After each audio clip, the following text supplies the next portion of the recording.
Jumpa kembali di channel Omas Solusi Indonesia dengan membawakan satu topik baru dengan judul hal yang perlu diketahui sebelum akhirnya memutuskan untuk berhenti membayar hutang kartu kredit. Di topik ini saya akan memberikan sebuah gambaran, saya akan memberikan sebuah wacana tentang konsekuensi atau tentang hal yang perlu kita ketahui ketika kondisi finansial kita sedang dalam kondisi memburuk, dan atas dasar sebuah alasan skala prioritas kita harus menentukan mana yang harus kita dahulukan dan mana yang dapat kita untuk sementara waktu kita tinggalkan agar supaya roda perekonomian di keluarga kita bisa tetap berjalan. Dan salah satunya adalah memikirkan atau memberikan sebuah wacana untuk sementara waktu kita berhenti dulu membayar hutang kartu kredit. Dan ketika kita berhenti membayar hutang kartu kredit, pastilah ada sebuah konsekuensi, pastilah ada yang perlu kita ketahui dulu tentang kemungkinan-kemungkinan yang terburuk yang timbul akibat kita berhenti membayar hutang kartu kredit. Baik, saya akan mulai masuk ke dalam topik kita ini, hal yang perlu diketahui sebelum kita berhenti membayar hutang kartu kredit. Yang pertama kali, sudah seringkali saya sebut di video-video saya yang lalu, bahwa mau tidak mau, suka tidak suka, ketika kita berhenti membayar hutang kartu kredit, itu artinya saat itu pula kita mulai harus bersiap diri mental untuk berhadapan dengan kolektor bank. Baik itu kolektor deskol, yaitu kolektor yang bertugas melalui penelponan, penagihannya melalui penelponan, baik itu telepon fixed line, baik itu telepon handphone kita. Dan yang kedua adalah kolektor yang ditugasi menagih dengan cara datang ke rumah atau datang ke tempat kita bekerja, dan seringkali kita sebut dengan debt call. Jadi dengan kita memutuskan, oke, saya akan sementara waktu tidak akan bayar hutang kartu kredit, itu artinya Anda harus mulai persiapkan atas gempuran dari dua jenis kolektor ini. Dan seperti di video-video saya yang lalu, saran saya, Anda tidak menghindar atau bahkan menghilang dari mereka. Dan ketika Anda tidak menghindar atau menghilang, dan ketika kolektor tersebut keluar dari jalur, dengan kita tetap menerima telepon mereka, dengan kita tetap menemui kedatangan mereka, dan mereka masih mengganggu orang-orang yang bukan pemegang kartu kredit, bisa jadi itu adalah keluarga inti kita, mengganggu keluarga inti kita, bisa itu jadi itu mengganggu keluarga tidak serumah yang dapat dihubungi. Wong kita sudah siap selalu untuk menerima telepon, kita siap selalu untuk menanti kedatangannya, kita bisa memperingatkan kolektor atau bahkan mensomasi mereka atas pelanggaran yang telah terjadi, di mana dilarang melakukan penagihan kecuali kepada pemegang kartu kredit yang bersangkutan. Jadi persiapan awal adalah persiapan mental, silahkan Anda tonton di video-video saya yang sebelumnya tentang bagaimana cara menghadapi debt call, bagaimana cara menghadapi desk call, terus apa keuntungan kita mau menghadapi kolektor, terus tentang siapa kolektor yang paling menakutkan. Tolong Anda mulai merefresh, melihat kembali di video-video saya yang lalu agar supaya Anda paham tentang apa yang saya jelaskan. Yang pasti amankan dulu keluarga inti Anda. Jika Anda punya pasangan hidup, artinya suami Anda yang harus Anda beri edukasi tentang apa yang sedang terjadi dan bagaimana solusinya atau bagaimana rencana kita untuk menyelesaikan itu. Atau sebaliknya, jika Anda punya pasangan hidup, ya istri Anda kasih tahu.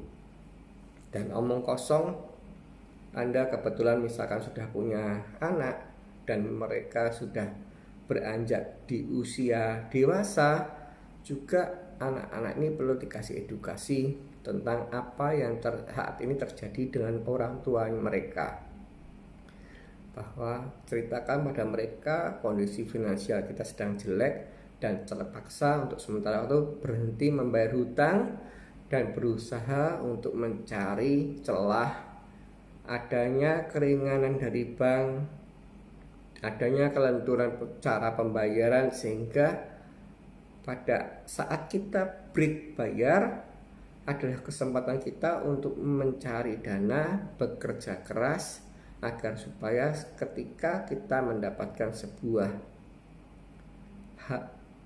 kesempatan adanya berkat yang melimpah, kita bisa membayar di kemudian hari.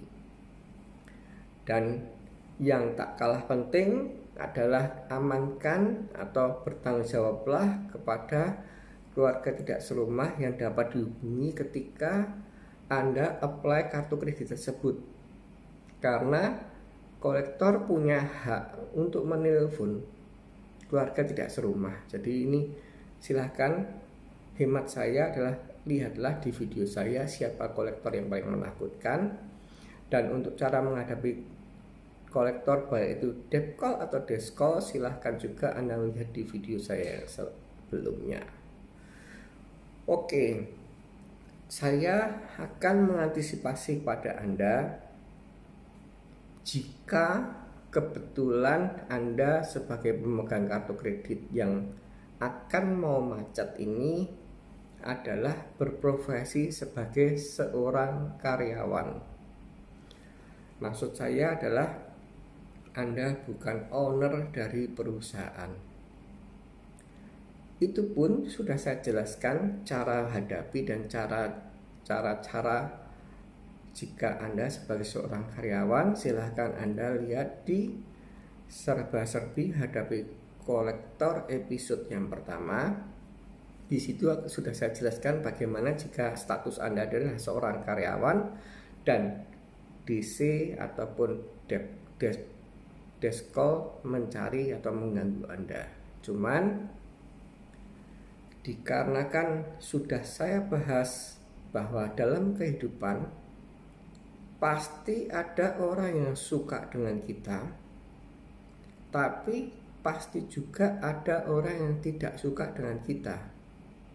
Sehingga jika kita ikut orang dan kebetulan istilahnya komunitas perusahaan Anda itu, baik itu komunitas kecil ataupun besar, itu akan banyak sekali gangguan atau orang-orang yang kebetulan tidak suka dengan Anda, menimbrung membuat kesempatan ini untuk menyingkirkan Anda.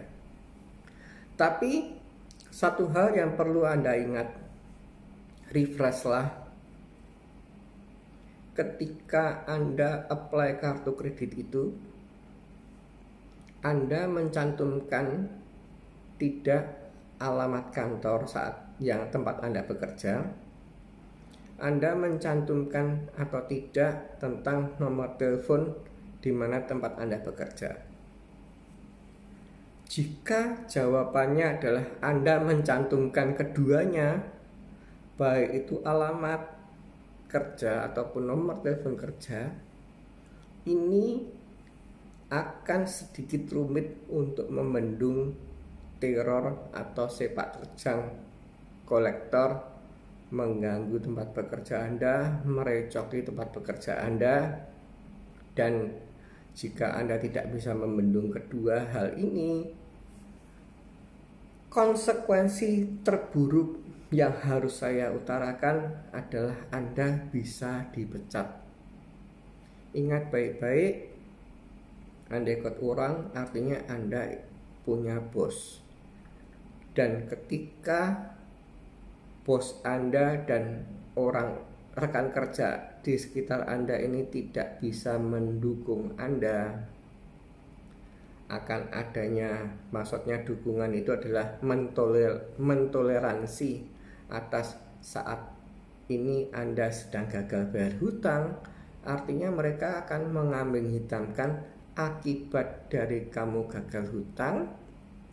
Kantor saya itu maksudnya bos Anda, mengalami gangguan dari kolektor, dan ada dua pilihan bagi Anda. Bos Anda bisa sekali berkata begitu.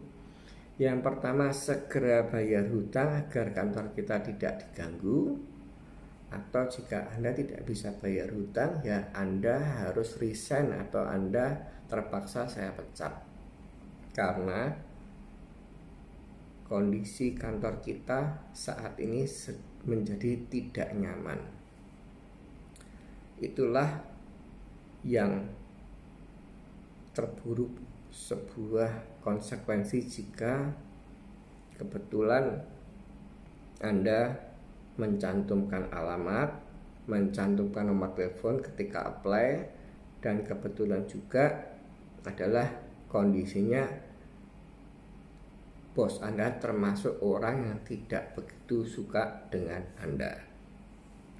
Tapi jika ketika Anda apply kartu kredit, Anda tidak mencantumkan alamat kantor, Anda tidak mencantumkan nomor telepon kantor, dalam arti di sistem alamat billing ataupun database pada saat Anda apply tidak mencantumkan kedua hal ini akan sedikit mudah untuk mengantisipasi, akan sedikit mudah untuk menghentikan sepak terjang kolektor ketika mereka menemukan data ya. Ingat, saya akan sedikit kasih bekal pada Anda bahwa kolektor ini mempunyai divisi intelijen. Mereka seringkali membuka melalui sosial media, mengetik nama Anda mungkin di sosial media Facebook atau sosial media Instagram dan lain sebagainya untuk mencari data. Jadi kalau Anda sedang berperkara atau kondisi sedang tidak baik, saya sarankan segala akun Instagram atau segala akun Facebook itu segera Anda delete dulu. Karena itu dibuat atau dicarikan sebagai data intelijen kolektor. Ini tuh orang ini berkaitan dengan siapa, bekerja di mana. Kan ada semua, sehingga itu menjadi bahan untuk mencari celah. Walaupun sebenarnya seperti tadi yang sudah saya sebutkan di awal video, ketika kolektor mengganggu orang lain padahal pemegang kartu kreditnya ini sudah konsekuen menerima nomor handphone, menerima telepon dari mereka, menemui putusan mereka yang datang, itu kita bisa melakukan sebuah tindakan protes, baik itu kita sisihkan pada OJK ataupun ke lembaga yang melindungi hak-hak konsumen. Kita bisa mensomasi itu, tapi pastilah mereka pertama kali adalah melakukan pelanggaran, mencoba atau mengetes. Kalau kamu tuh tak ginikan tuh dalam arti kolektor melakukan pelanggaran itu kamu bisa apa? itu dulu. Dan ketika Anda diem, ya mereka semakin melakukan hal yang lebih parah. Tapi kalau kita galak, mereka akan berpikir ulang untuk melakukan hal itu. Jadi ketika mereka menemukan data dan mereka akhirnya menebak, ini orang ini bekerja di PTA. Nah, PTA ini mulai diteror. Lah di sini nih, kalau pokoknya intinya kalau di database atau saat Anda apply tidak mencantumkan alamat ataupun nomor telepon kantor dan mereka mengganggu, itu mereka mengganggu. Dan satu lagi, Anda sudah konsekuen terima dan Anda sudah konsekuen mau nemui masih mengganggu, saya bisa memberikan sebuah solusi. Silahkan Anda melihat di serba-serbi hadapi kolektor episode yang segera akan saya buat untuk mengatasi hal ini. Jadi untuk masalah pekerjaan sudah saya bahas. Jika Anda mencantumkan nomor handphone, nomor kantor ataupun alamat kantor pada saat apply, itu sedikit banyak akan sukar membendung. Dan kebetulan jika Anda tidak bisa segera untuk berkoordinasi dengan pimpinan atau HRD menjelaskan apa yang sedang terjadi, dan kebetulan Anda juga mohon maaf tidak terlalu disukai oleh pimpinan, kemungkinan terburuk adalah dipecat. Tapi jika mana Anda tidak mencantumkan nomor telepon kantor ataupun nomor alamat kantor dan mereka mencari Anda melalui intelijen yang tadi saya katakan, itu sedikit ada upaya untuk membendung. Tapi kedua hal tersebut inti dasarnya konsekuensi terburuk atau hal yang perlu diketahui ketika Anda berhenti membayar hutang kartu kredit adalah jika Anda ikut orang, ada kemungkinan untuk bisa dipecat oleh perusahaan di mana Anda bekerja. Baik, sekarang saya akan mulai masuk di hal yang berikutnya. Saya akan mulai mempertanyakan pada Anda, jika kebetulan Anda mempunyai hutang di bank ya, bukan di lembaga keuangan yang lainnya, tapi di bank, kecuali kartu kredit, maksudnya hutang lain kecuali kartu kredit. Terutama yang saya soroti, terutama yang saya bahas adalah omong kosong jika Anda punya hutang menggadaikan sertifikat atau menjaminkan sertifikat. Biasanya berbentuk RK, rekening koran. Dan saya mempertanyakan rekening pinjaman Anda ini di bank yang mana, dan bank itu punya kartu kredit tidak yang Anda miliki. Jadi omong kosong. Anda punya hutang bersertifikat, omong kosong di bank ATBK. Nah, ini harus Anda refresh, Anda cermati, Anda punya kartu kredit bank ATBK ini enggak. Jadi kalau Anda punya hutang berjaminan bersertifikat di bank ATBK dan Anda punya kartu kredit dari bank ATBK, itu Anda harus cermati. Ataupun Anda punya kartu kredit dari bank ATBK tapi Anda tidak hutang sertifikat di bank ATBK tapi kebetulan di bank CTBK mau kosong. Jadi kartu kredit yang mau kita macetkan di ATBK dan hutang kita bersertifikat di CTBK. Itu pun ketika kita memutuskan akan berhenti membayar kartu kredit di bank ATBK, ada hal yang harus kita ketahui konsekuensi saat kita berhenti membayar hutang kartu kredit. Silahkan Anda lihat di video-video saya yang lalu,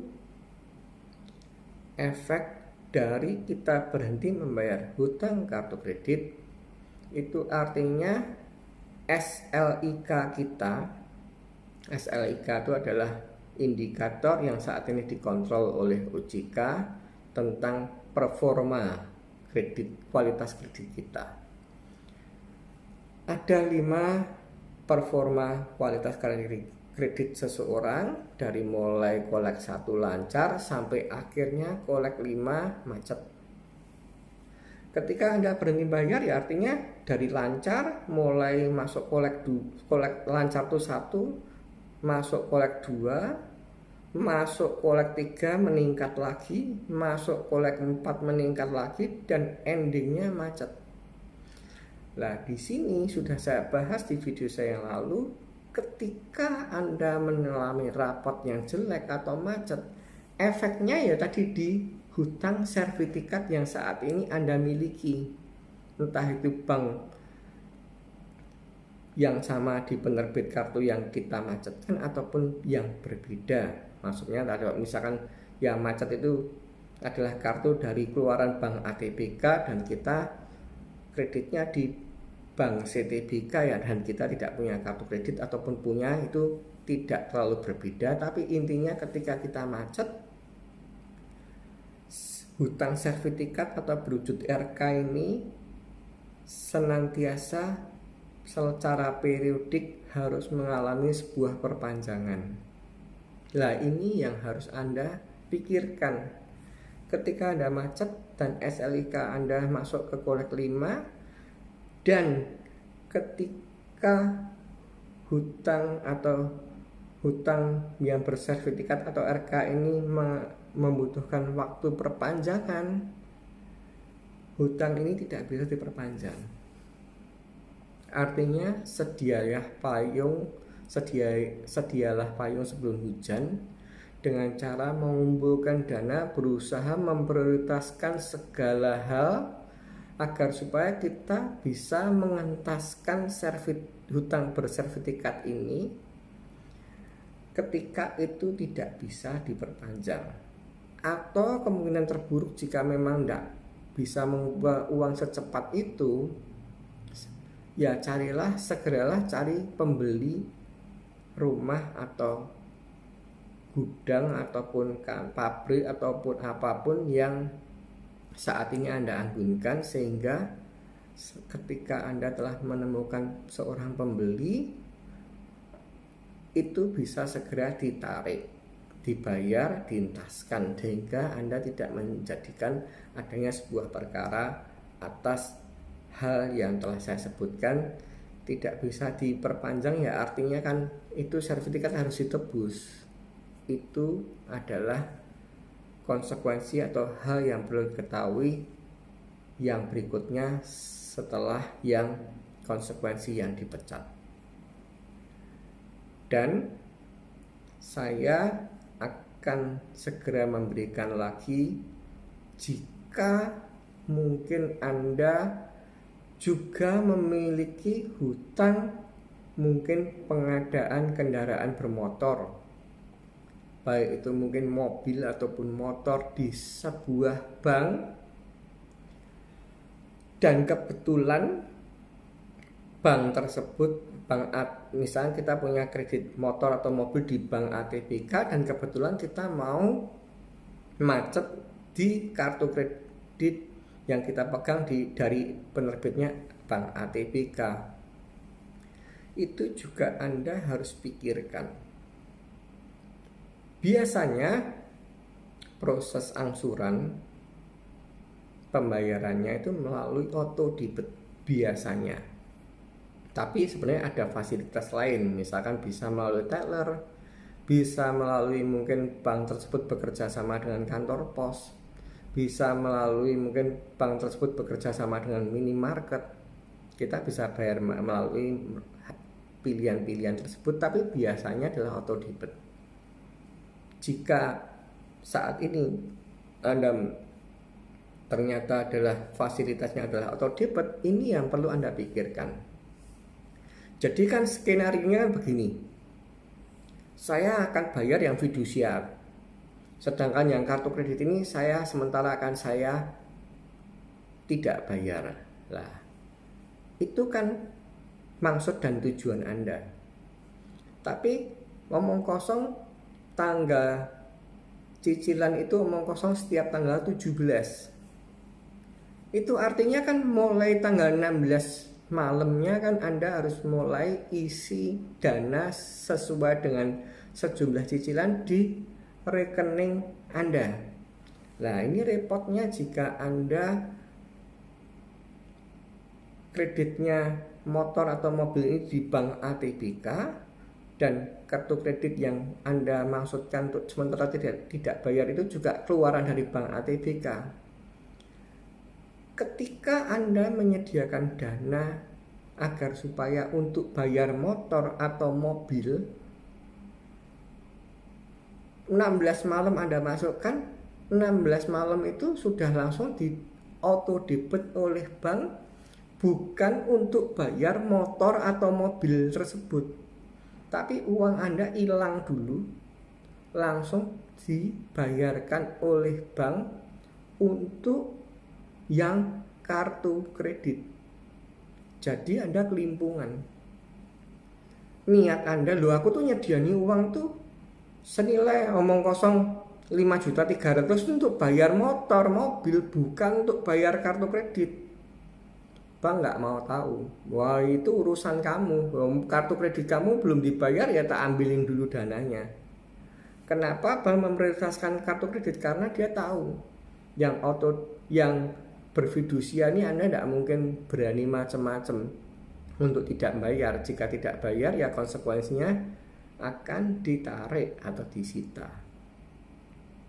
Itulah yang harus Anda ketahui, adanya konsekuensi atau adanya masalah yang timbul jika itu melalui auto debit. Dan jika pun mungkin Anda punya pemikiran, ya sudah, saya nggak usah auto debit, saya mau macetkan kartu kredit yang terbitan bank ATBK dan saya tapi tetap mau melanjutkan cicilan saya mobil atau motor, saya melalui aja bayaran melalui kantor pos atau pinjam rekeningnya saudara kerabat, intinya pada saat tanggal 17 tak transfer atau tak bayar ke kantor pos, atau mungkin bank tersebut kebetulan bekerja sama di satu minimarket, kita bisa bayar di sana, kita bayar. Persepsi Anda, saya aman kok, saya pegang kwitansi kok. Nah, itu juga harus Anda antisipasi. Omong kosong itu cicilannya 12 bulan dan itu Anda bisa ngakali auto debit dengan cara bayarnya lewat rekening teman atau bayarnya lewat kantor pos atau bayarnya lewat minimarket. Anda kumpulkan kwitansinya tiap bulannya. Dan pada saat sudah genap 12, Anda mau ngambil BPKB. Tidak sedikit bank yang berani melakukan spekulasi ketika Anda mau ngambil BPKB. Tunggu dulu, kamu tidak bisa ngambil BPKB, wong kamu punya tunggakan hutang kartu kredit. Nah, ini jadi ribet. Walaupun jika kita melakukan perlawanan melalui hukum, chance menang kita tuh besar sekali. Kita bisa buat sebuah gugatan, lawong saya dah lunas BPKB, kenapa kok tidak dikasihkan BPKB-nya, itu bisa. Dan secara teorinya kita seharusnya menang. Wong hutang kartu kredit itu berdiri sendiri dan hutang BPKB ini berdiri sendiri. Tapi kan itu jadi ribet. Jadi antisipasilah itu. Dan saran saya agar supaya Anda tidak menemui keribetan ini, ya idealnya unit mobil atau motor ini, maksudnya BPKB-nya, kita ada dua opsi. Pertama, cobalah pindahkan dulu sebelum macet ke leasing atau finance, lembaga finance lainnya, atau mungkin ke bank lainnya yang Anda tidak mempunyai kartu kredit. Tapi jika itu deadlock atau proses pemindahan itu gagal, ya segeralah seperti yang di sertifikat tadi. Carilah pembeli agar supaya itu mentas dulu. Urusan itu beres dulu, baru kalian akan aman ketika mau memacetkan kartu kredit yang saat ini Anda pegang. Jadi ada 3 hal yang sudah kita bahas yang harus Anda ketahui. Yang pertama, Anda bisa dipecat oleh perusahaan ketika kartu kredit ini macet. Yang kedua adalah jika Anda punya kredit beranggunan atau bersertifikat, ini tidak bisa diperpanjang karena SLIK Anda jelek. Yang ketiga adalah ketika Anda punya satu macam kredit atau 2 macam kredit ini, pertimbangkan juga cara bayarnya. Jadi ini termasuk yang sertifikat ini juga pertimbangan cara bayarnya. Biasanya mereka melalui auto debit. Dan ketika Anda siapkan auto debit untuk bayar, niat Anda ingin bayar sertifikat atau niat Anda ingin bayar BPKB, angsuran, Anda siapkan di tanggal 16 malam, karena 17 malam mereka itu dalam arti mungkin sertifikat ataupun motor ini jatuh tempo, uang Anda di rekening hilang. Bukan untuk bayar mungkin sertifikat atau bukan untuk bayar mungkin BPKB, tapi langsung di auto debit oleh bank untuk bayar dulu kartu kredit. Itu harus Anda antisipasi. Dan jika omong kosong dua-duanya ini Anda harus amankan. Ketika Anda merasa berhasil, aku nggak mau bayar auto debit, saya bayar pakai store tunai lewat maksudnya teller ataupun pinjam rekening teman atau kerabat atau saudara atau melalui yang bekerja sama dengan bank. Ingat baik-baik, ada potensi ketika Anda ngambil BPKB atau ketika Anda mau ngambil sertifikat akan dicegat oleh bank. Tunggu dulu, kamu nggak bisa ngambil sertifikat, kamu nggak bisa ngambil BPKB karena ada hutang kartu kredit yang belum Anda bayarkan atau belum Anda selesaikan. Antisipasilah itu, sedia payunglah itu, dan idealnya keduanya ini kalau bisa dipindahkan dulu. Kalau misalkan memang tidak bisa, ya sudah, artinya carikan pembeli. Dan ada satu lagi, jika memang kondisi finansial Anda itu sudah ngurat-marit dan memang tidak ada chance untuk melanjutkan baik itu hutang fidusia, sertifikat ataupun mobil atau motor, itu Anda tidak perlu khawatir. Konsekuensinya jika kita macet bayar angsuran sertifikat, ya objeknya sertifikat ini akan dilelang. Konsekuensinya kalau kita tidak bisa bayar hutang motor atau mobil, ya motor atau mobil ini akan disita. Dan ketika 2 hal ini sudah dieksekusi sama bank, itu artinya ya hutang Anda sudah selesai, sudah tamat. Jadi Anda sudah tidak perlu ketakutan kalau memang sudah kondisinya morat-marit dan tidak bisa atau Anda menyerah total, ya ini disita, dah itu aja. Tapi jangan pernah Anda mempunyai sebuah pemikiran, hutangku omong kosong 100 juta, saya sudah ngangsur misalkan omong kosong 20 juta, lah nek dah disita berarti 100 kurangi 20 kan masih tinggal sisa 80. Lah dijualnya, dilelangnya berapa, misalkan ini Anda berharap bahasa Jawanya susuk, entuk susuk, tidak bisa. Jadi kalau sudah disita ya ending. Kalau kurang bahkan Anda bisa ditagihkan, kalau lebih jangan berharap Anda dapatkan kelebihannya. Dan yang terakhir kali saya pesankan pada Anda sebelum Anda memutuskan untuk berhenti bayar hutang kartu kredit adalah satu.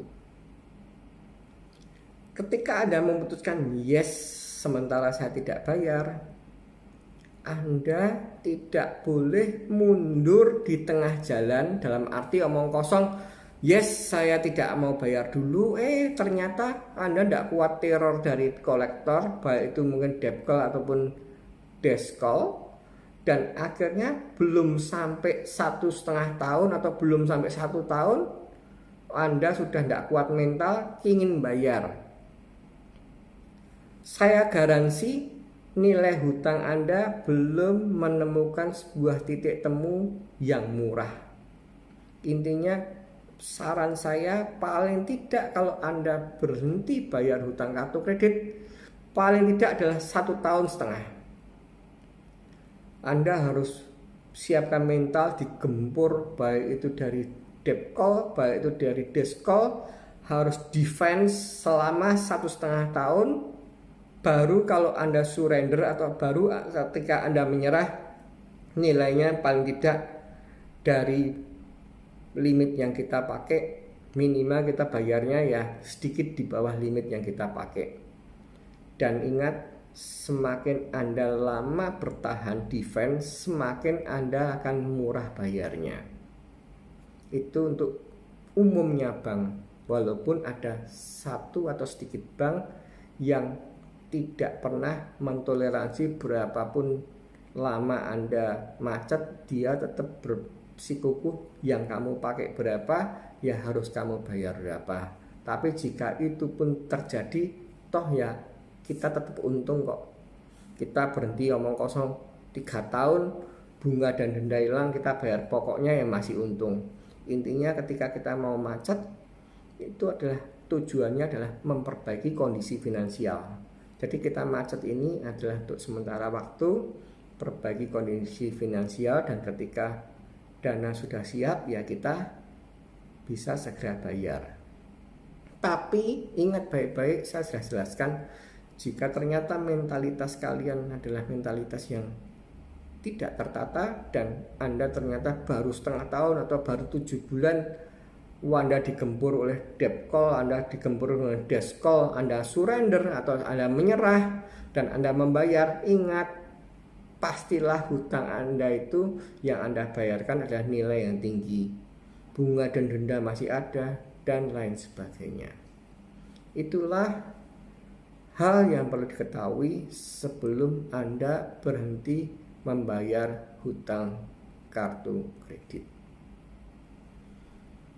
Jangan menyerah, tetap semangat, dan ingat, badai pasti berlalu.